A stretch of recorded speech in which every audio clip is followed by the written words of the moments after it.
and then he'll disappear. All right, so we're up and going now. Let me just. We're live. Yeah, it's okay. It's a natural part of it, right? Yes.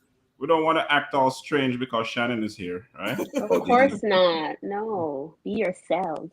Yeah, Are we live? Yeah, we're live. We're live. I'm sharing. I'm just sharing it to my. Oh, so I can't say nothing crazy right now. Well, the fact that you said that is a giveaway. All right, so there we go. All right, let me just turn this down. Good afternoon, everyone. Happy Thursday to you.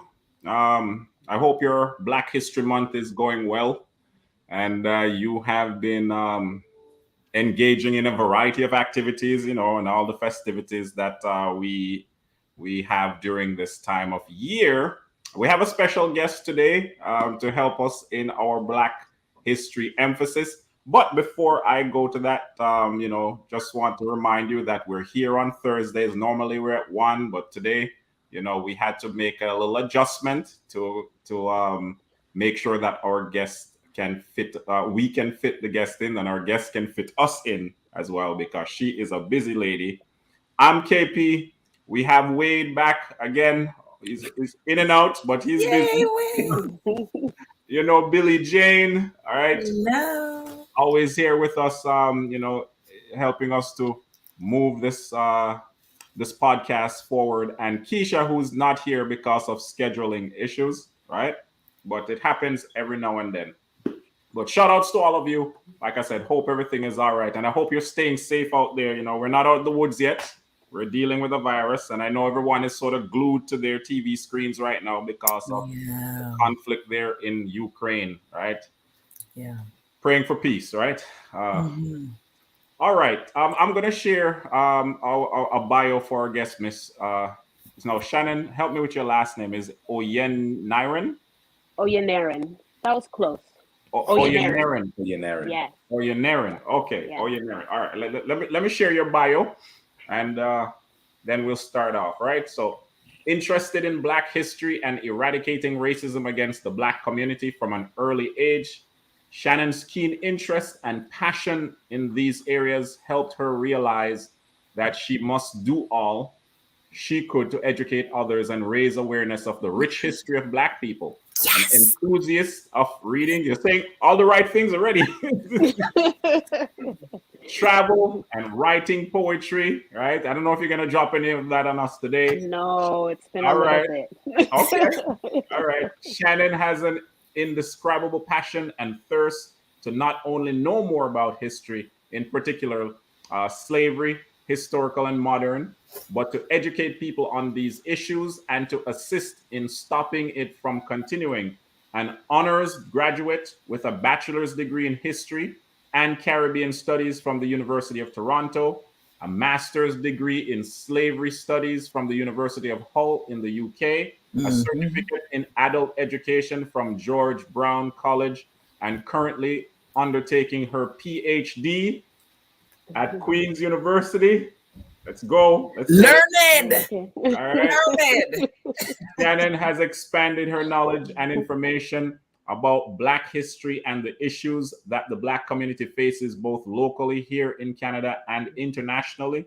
Apart from participating in conferences and workshops relating to the Black experience and history in Canada, Shannon is currently the first vice president for the Ontario Black History Society, where she helps the organization preserve, celebrate, and spread the rich Black history of Ontario and Canada. Shannon is the co-founder of Oyeniran Education Support. Oh Lord, forgive me. You got it. OYES, an educational organization created by herself and her husband. Shout outs to hubby and her Solomon. Yeah. Solomon. Okay, shout out to Solomon. And she continues to use these platforms to teach young people about Black history. Love that. Shannon was born in Scarborough, Ontario, but is a longtime resident of Durham region. She currently resides in Pickering, Ontario with her husband and their sons. All right. That was your bio. It Thank was you, a sir. Yes. mouthful, and I loved it. Thank you. Thank you.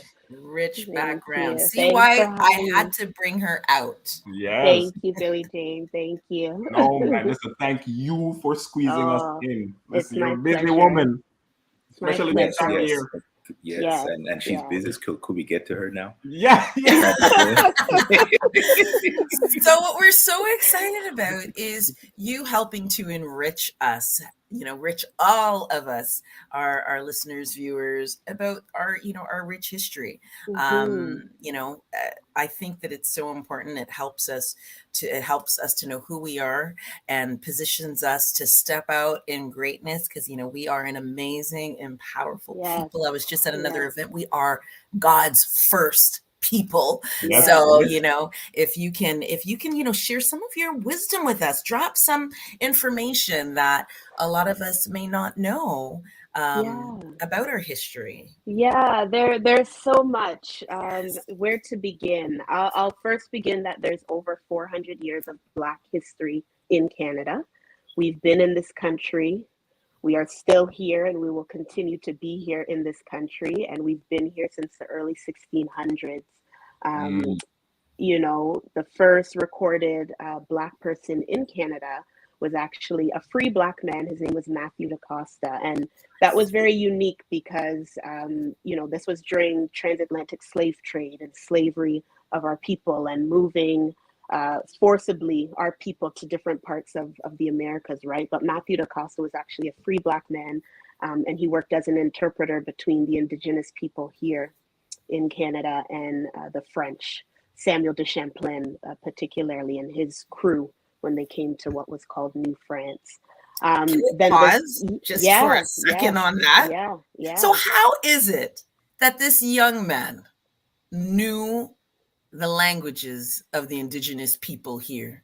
Exactly, and that just goes Well to show you. before. Yeah, that just goes to show you that obviously he had been, Been in here. contact. He'd been here before. He was able to be with them and be surrounded by them and learn the language, right? And then be able to go back now to the French and be like, hey, I have this skill. I know how to communicate with these people.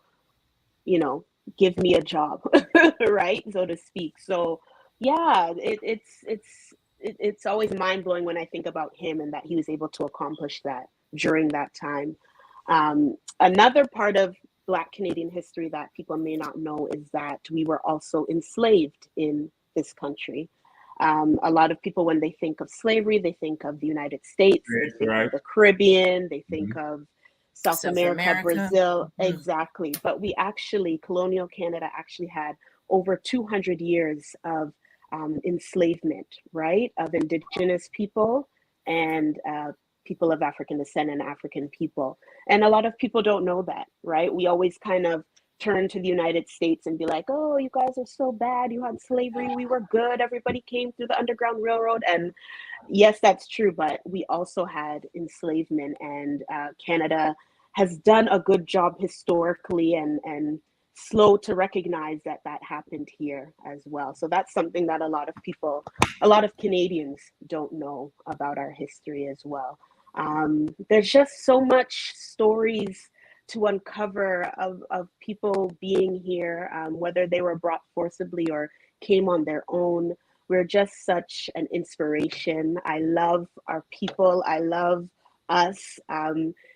Knowing these stories just gives me hope and inspires me to just keep teaching and telling people about our community and who we are and what we've been through and what we continue to do and what we remain hopeful about as well. Yeah. How did you begin this journey, Shannon? I Oh, want to dig into what you said there regarding the slavery in Canada. Was it I want to dig into that for a second, but I just want to mm-hmm. hear about your journey and all these studies and the fact that you're in it. Yeah. You're being called on to talk to us about this rich history. Yeah. I truly believe I have been. Well, let me go back to when I was 8 years old. I lived in Scarborough, born in Scarborough, raised there till I was 8, and we moved to the Durham Our region. bro, yep. Yes, Morningside and Ellesmere, shout out. Yes, yes. Those were a good 8 years. And we moved to Ajax. And, my first year at a new school, right? A new elementary school, I remember it vividly. I remember what I was wearing. I remember my hairstyle at recess, this white boy. I still remember his name. I won't say it, but, I still remember his name all these years later. White boy's But good enough. yeah, he called me a black B word. Yeah. And I didn't do anything to him. I didn't provoke him. I didn't, right? Remember, I'm at a new school, and I remember that, and I'm like, why is he calling me that, first of all? But why is he like harping on my skin color and my race? Like those questions started to kind of go through my mind about race and me being a black girl and all of that stuff. So that incident, I really remember, started to kind of churn in my mind and bring up some questions. And then in grade 8, I don't know if they still have this program called Students Together Against Racism in the elementary schools, but I was, it's called Star Camp. So you're able to go to a camp for a week and learn about racism and how to combat racism. I hope the Durham school board still has that, because it was a life-changing week for me. And just from there, going into high school and really loving history and loving English, and being in grade 12 and looking to where I wanted to apply, and U of T was always at the top of my list. And I always said to people, I'm going to go and do history. I'm going to study history and Caribbean studies, and Caribbean studies came a bit later, but history. And people are like, no, do something that you are going to be able to work in and make money. And I said, no, I'm going to go do what I love, because I don't want to spend the next 30, 40 years at a job that, right, I don't love, and I'm just doing it to make money. And from there, just went to U of T and really dug deep, and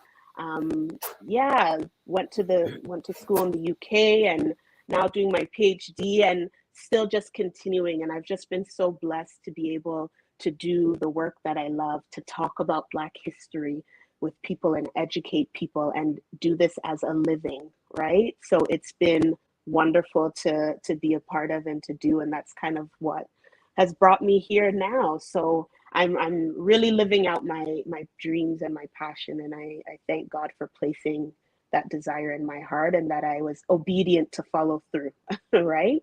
Because sometimes we get things to do, or we should be doing, and we don't always follow through in our obedience. So yeah, it's a bit about my journey.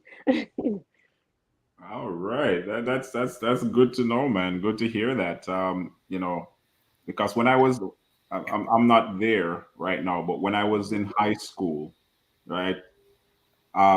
You would hear, I don't know, maybe it's because I just wasn't aware of what was going on when it comes to Black history and individuals who are in this thing. But, I couldn't say I was exposed much, right? Mm-hmm. Or saw individuals sort of helping us to understand, a lot of things about who we are, where we came from, the history, all these different things. So that's why I wanted to sort of hear, how. Yeah. Well, Yeah, and I mean, that's the downfall of our, education system, I'm sad to say, and still kind of today. It's gotten a little bit better, but Black history is not mandated in our curriculum, right? So teachers don't have to teach about it. It's really Black History Month that there's this opportunity. But unfortunately, it's not mandated, and that, a lot of students and children miss out on the opportunity to learn about Black history, about the 400 years beyond the Underground Railroad. We all hear about the Underground Railroad and Canada's role, and how we were so good, and how we helped welcome the slaves. But Black people coming here, it wasn't easy. It wasn't roses and everything for them. They still faced racism and discrimination.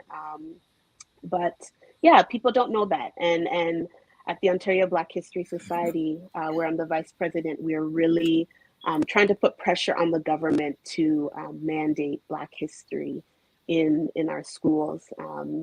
It's a struggle. It all depends on who's in power, but whoever it is, we keep the pressure on them, because it's important. It's important that our students know, who they are, and also about other people's history, right?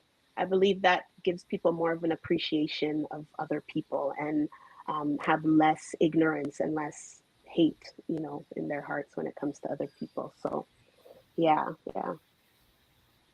No, that's amazing. It's great. It's great even hearing a bit more about your history. And it's so true. It is needed. It is needed in our educational system. So much regarding Canada's history, which Mm-hmm. includes our history, Indigenous history.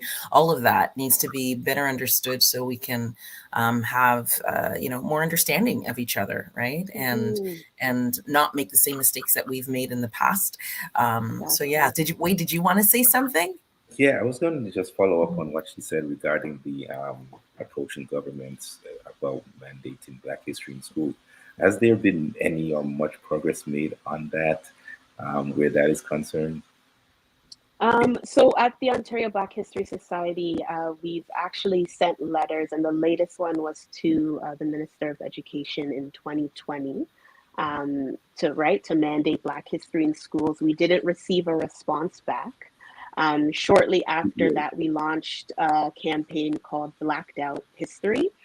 So what that was is, if you had a history textbook and you blacked out all the places that talked about Black history or what have you, there were only like 20 or 20. I can't remember the number. It's like 20 or 22 pages left that talked about Black history out of a whole textbook, right? So we were just really trying to show that, yeah, this is what our students are learning. They are not learning Black history, or the little bit that they're learning, it's not the full picture, right? So we've really tried to put out that campaign to really raise awareness. We're working on Blacked Out Part 2, again, still trying to apply the pressure, and yeah, hopefully send some more letters in to the Minister of Education to take us seriously. And Ontario Black History Society, we're leading that, but I know so many other organizations and individuals who have been working towards that for years and years and years and years, right? So until we get that in the schools, we will keep applying the pressure and keep striving for it. It's like at the top of our list to get done. Yeah. I mean, they were quick during 2020, even 2021. Remember when they were handing out funds there? I mean, they Mm-hmm. were quick to be put. Oh, Black Lives Matter. Yes, that's what it's. They were Yeah. quick to be putting a lot of funds into businesses, or you Mm-hmm. name it, all types of programs Mm-hmm. and ideas. A lot of incentives. Yeah, Yes. Yes. our prime minister taking the knee, and showing us, Performative. Yeah. yeah, Just Yeah, the all those performative things. But action. Yeah. but from education. from the education, right? I was about to say, from a standpoint where Mm-hmm. you can make some real changes, grassroots changes. We don't have that. Exactly.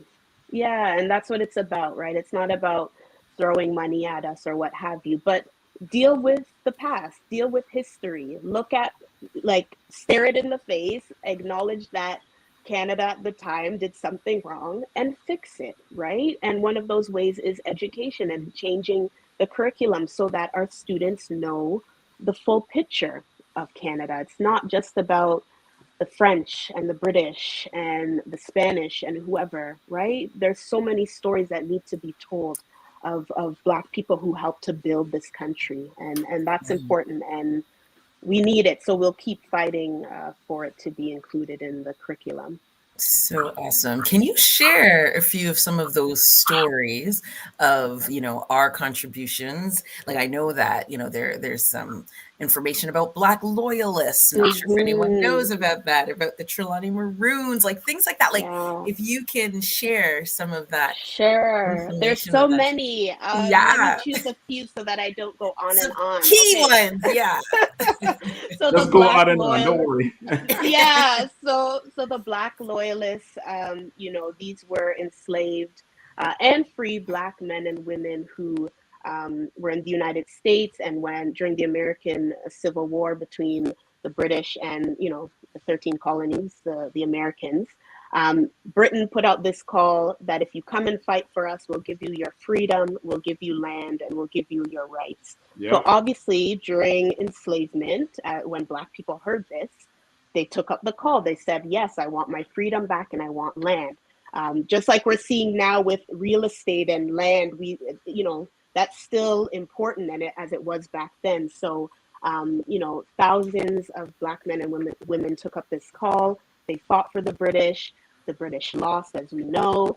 And as they were leaving the United States, about 3,000 or so were sent to Halifax, Nova Scotia, and they were called the Black Loyalists. Now, as I said, Canada is not all peachy roses, right? Black people face discrimination and racism, and this is what happened as well to the Black Loyalists. They got their freedom.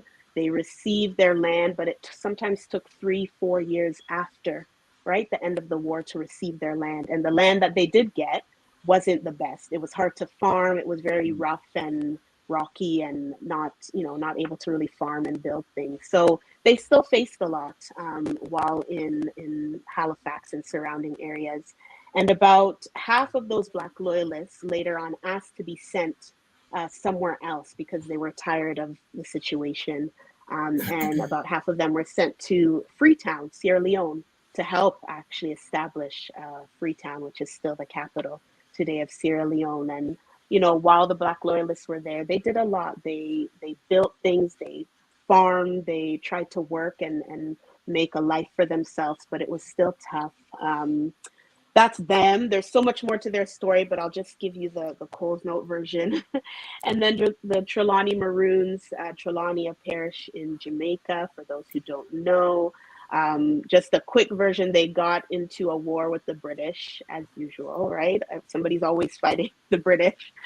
So in 1795, December, they got into this war with the British. They ended up losing.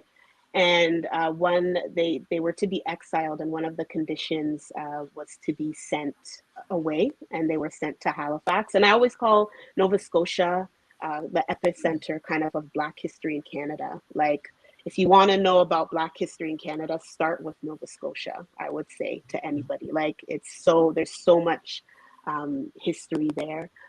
But the Trelawney Maroons were sent there. They were only there for 4 years. But while they were there, they built roads and buildings and government houses, and the Citadel that's still there in Halifax, they helped to build that as well. But they were fed up too with the racism and discrimination and, of course, the weather, right? So they were sent to Sierra Leone as well to help the Black Loyalists, just maybe 14, 15 years prior to help build up Sierra Leone and Freetown as well. That's the Trelawney Maroons. Who else should I cover? I love Marianne Shadd Carey.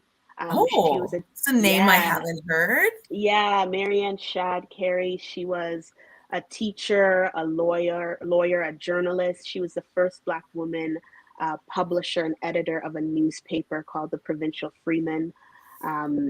She was active in the suffrage movement. She opened an integrated school in Windsor when she moved over here. She was born as a free Black woman, but came to Canada and actually got her citizenship. So she had dual citizenship and just did so much while she was here. And her newspaper, the Provincial Freeman, really just helped those coming through the Underground Railroad to find jobs and places to live, and really just wanted to pass across a lot of knowledge and information to Black people coming to live in Canada. Who else? Oh, there's so many. Maybe I'll stop there. 3. I'll give you 3, but there's lots. There's lots. Oh, you're muted, KP. No, I was just saying, give us one more, at least one more. One more who, Jean Augustine.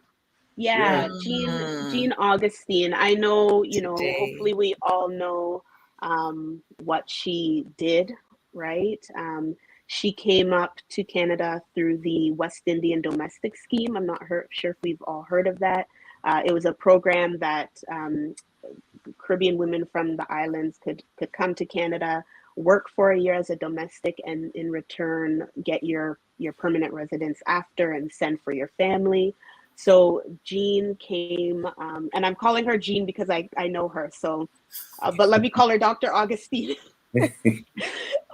She came up there through that program and worked for a year. She was a teacher in Grenada. and came and did the program and got her PR and went to school, went to the University of Toronto and was a principal and yeah, just did a lot while she was here and then got into politics in 1993. And she is the woman primarily responsible. There were lots of other people, right? It always takes a team in our community to get things done. But Jean was the one who brought the motion forward to the House of Commons for Black History Month to be officially recognized in Canada.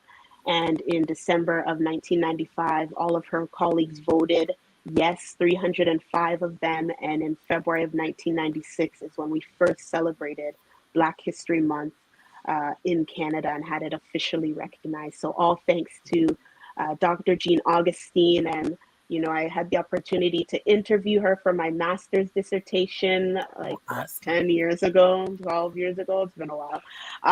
But she's just awesome. And she spoke at one of my Black History Month conferences a few years ago. And just a dear friend and supporter of the Ontario Black History Society. So she inspires me and all that she continues to do and all that she did.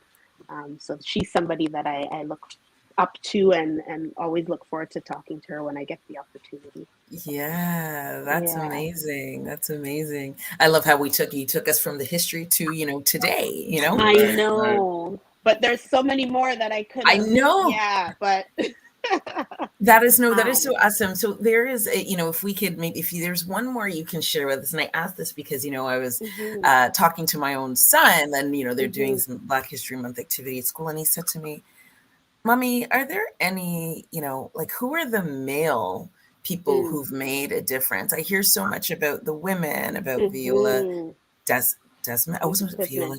Okay, because I'm always like, you're right. I'm like, no, not Viola. Yeah, I always got to pause. But you hear about so many. I mean, like you just mentioned, Dr. Jean Augustine. You just exposed us to Mary and Chad Curry. Like, there's so many notable women that we hear about. Can you educate us about some, amazing gentlemen? I know you shared with us from the very beginning, Matthew DaCosta. But yeah, through our history, who can we celebrate? There's Elijah Mccoy. He was the great, what is it? The real Mccoy. The real McCoy, yes. So he was actually born in Colchester, Ontario. His parents were enslaved in Kentucky. Yeah, he was born in Canada. I know he was born here. Okay. Yeah, he's a Canadian man. His parents were enslaved and escaped via the Underground Railroad. And yeah, Elijah actually very intelligent, went to school in Edinburgh, Scotland when he was 15 years old to train an apprentice as a mechanical engineer.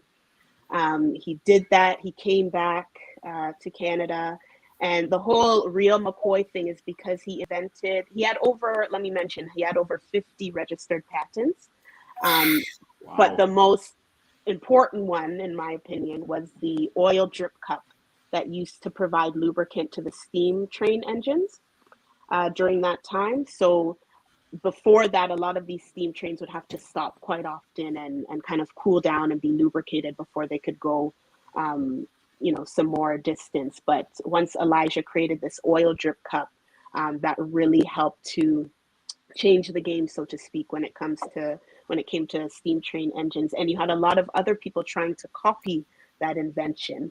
So manufacturers and people who wanted the oil drip cup, they would always ask, is that from Elijah McCoy? Is this the real McCoy?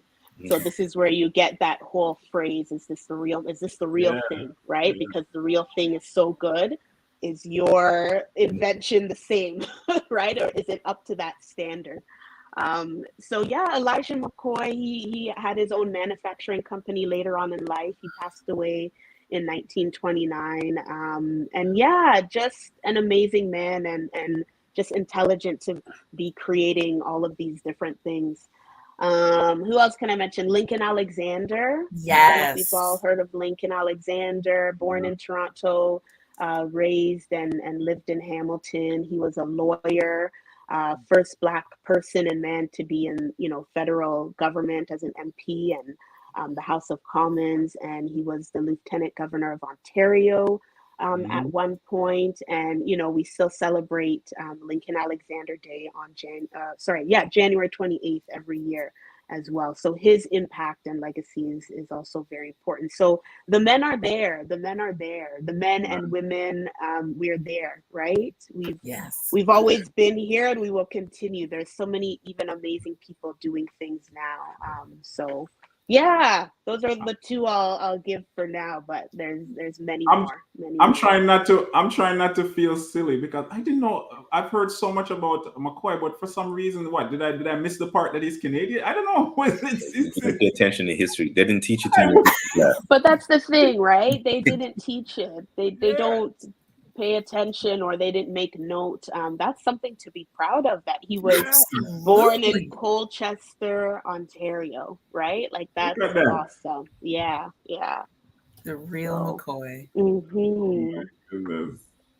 So go ahead. I was gonna the question I was posing earlier had to do with you were speaking about the fact that in Canada we had 400 years of slavery. Of course, we 400 years of history. 200 years history. Yeah, so 400-year Black history, but over 200 years of enslavement in Canada. I would normally, we hear a lot about the native community, and we hear a little bit of the Black folk. Now the natives, this was all, whether for either group, it's all across Canada. Yeah. Okay. Yes. That's the clarification I was just. So it wasn't just isolated, especially for Black folks. It wasn't just isolated in one area. It was all across. It was all across, but more so Ontario. So what they called Upper Canada was Ontario, right? Okay. New Brunswick, Nova Scotia, Quebec, right? Yeah. So colonial Canada at that time was called New France. So French had control, and they called the portion that if I were doing a presentation, I'd show you guys a map of what the French owned at that time, just to get a better visual of what area they kind of owned. So that was called New France.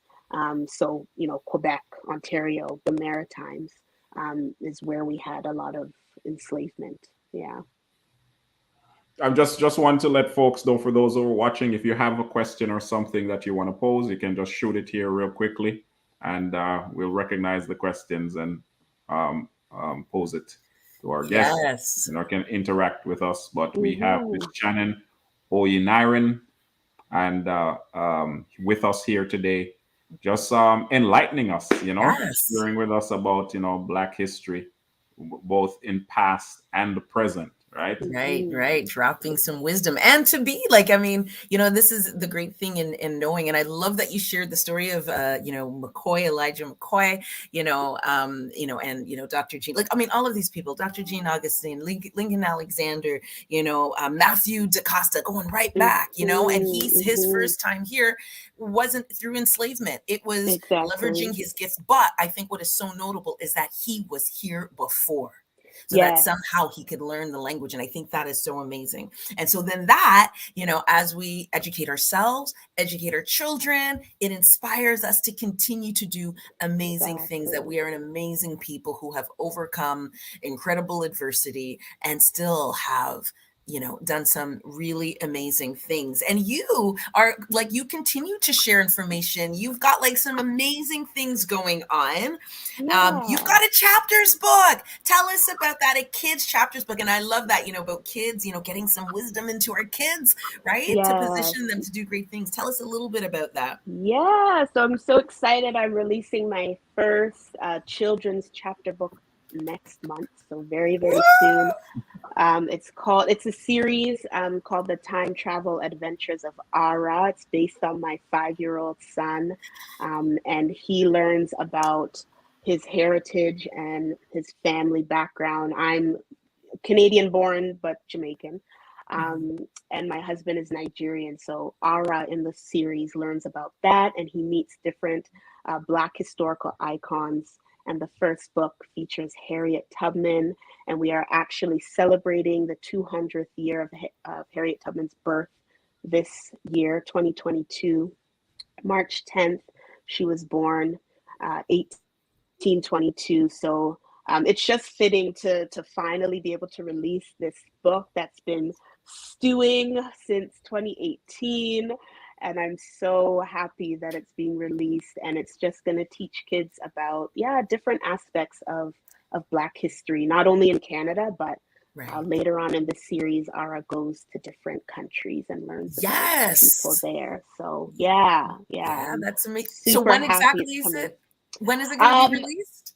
So in March, I'm thinking of 2 dates. I'm just finishing up like the last little bit of formatting of the book before I put the date out there, but like literally just watch out, like literally very, very soon. Okay. At least for the pre-order, but in March for sure. March 24th will be a good date for the release. March 24th or 25th, maybe.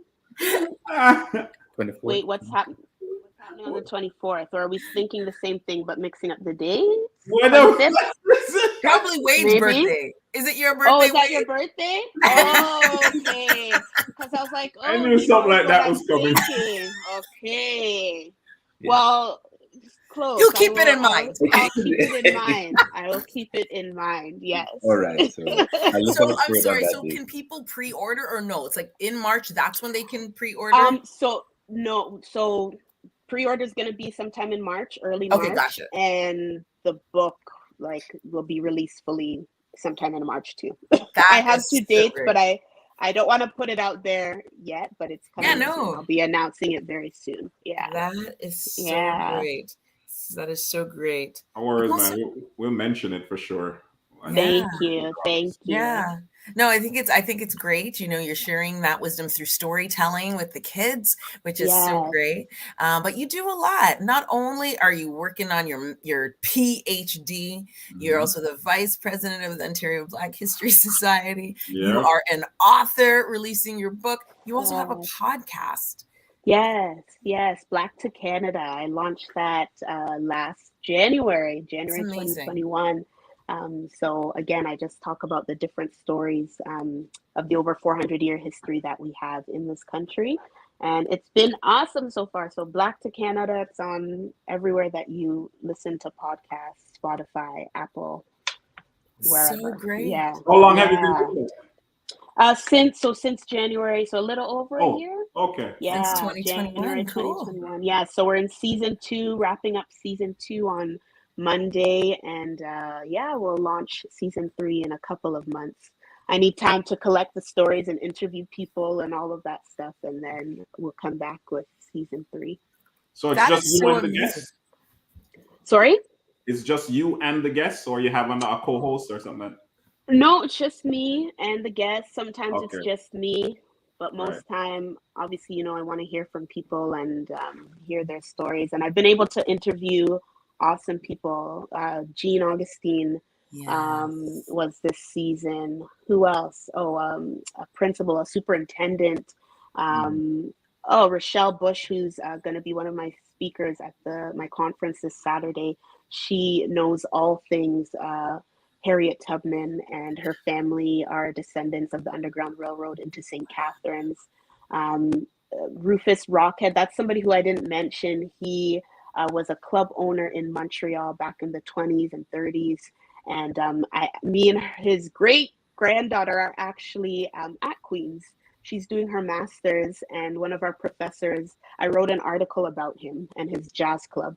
And one of our professors said, "Hey, umpire, this is Shannon. You guys are, in the same class." And she wrote a story about your great-granddad. So I interviewed her and her mom and one of Rufus Rockhead's daughters as well. So it's been awesome. I've been really blessed to meet people and be able to interview them and just hear about their stories and experiences of being Black in Canada. Black in Canada. It's amazing. Yeah. So for anyone, I guess, because, we're getting close to time, and KP, I know you're going to, wrap this out, but if you guys are enjoying this and having your mind blown by, some information that you didn't know about, you're interested in about, how your kids can get some more information and knowledge. If you yourself want to hear, look at the wealth of information. Talk about following the call that Shannon is sharing with us, her book, her podcast. I think that's just amazing. So we need to tune in to hear more. Black History Month doesn't end in February, right? Exactly. Right. 365 at Ontario Black History Society. We say Black history is Canadian history. Learn about it throughout the year. It's part of Canadian history, right? So it's not something that we can just relegate to just 1 month. Yeah. Black History Month is wonderful, and it's a time to highlight our achievements and accomplishments, but really Black history should be taught and learned about throughout the year. So yeah, it's the month might end, but the history lives on. Exactly. And the history continues to be written, right? Yes. And so, you know, to be able to continue to celebrate that, showcase that, empower, you know, current generation and beyond is amazing. And you've got your upcoming conference that's coming out as well. So you really are Saturday. making an effort. Yes. What was that? No, I'm just trying to see if it's in connection to what it has nothing to do with us. Okay, all right. Yeah. No, this is awesome. Somebody was making a comment here. I don't know if it's connected to blackness or something, but okay. Give it no eartime. Yeah. So we want to wrap things because I know Miss Shannon, she is in hot demand. She's been so gracious to share, drop her wisdom, her gems of info with us. Yeah, just before she goes though, you did mention it real quickly that you have an event coming up on Saturday. Yes. Actually, I want to mention a little bit more about it. Sure, yeah. My 7th annual Looking Back into the Future Black History Month conference, 7 years celebrating. And again, we're focusing on Harriet Tubman and her life and her legacy and all that she was able to accomplish. And we have 3 amazing speakers who will be talking to us about different aspects of Harriet's life. Again, February 26th, so this Saturday from 1 to 3 p.m. and registration, it's free. It's going to be via Zoom. And I was about to virtual event. Normally, of course, we've had it in person, but we had to pivot, and that's okay. More people, I get to reach more people from all over that way.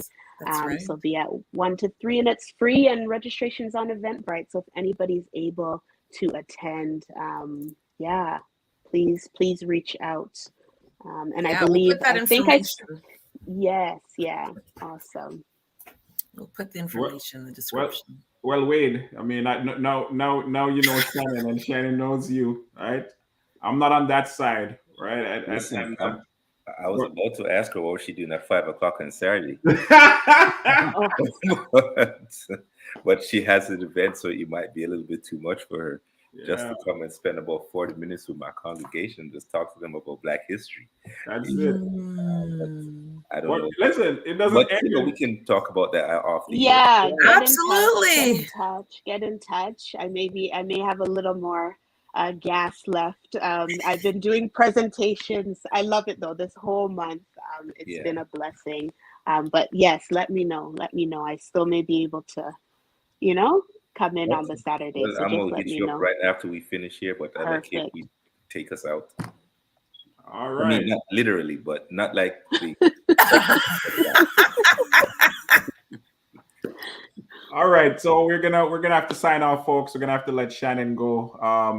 Like Keisha would say, we're trying to bring knowledge and opportunity to the community. Right? Wait, what's your line? He hasn't been here in so long.